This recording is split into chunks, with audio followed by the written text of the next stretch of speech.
बारहा मांस जबत सहित 7 शिकारी गिरफ। नुआपड़ा जिला कोमना वन विभाग को सफलता। बारहा शिकार कर मांस भाग बंटा बेले वन विभाग चढ़ऊ कर 45 केजी मांस जबत करने सहित 7 जन शिकारी को गिरफ कर। विशेष सूत्रु खबर पाई कोमना वन विभाग एक स्वतंत्र टीम कमकेड़ा गाँ निकटस्थ तंडुल जंगल रे चढ़ऊ कर दुईटी बारहा शिकार कर 45 केजी मांस बंटा भागबंटा करुथिले शिकारी एवं गिरफ शिकारी धनुतीर मध्य जबत होइछि। गिरफ 7 शिकारी को कोर्ट चालाण करा जायथिबा खड़ियार बनखंड अधिकारी सूचना दैछन्ते।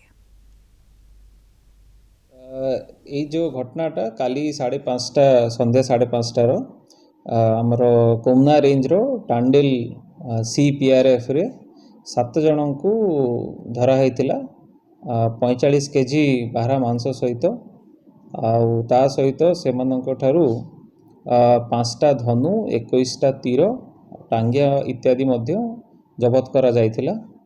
तापरे आज तांको अरेस्ट करिकी कोर्ट चालाण करा जाउछि।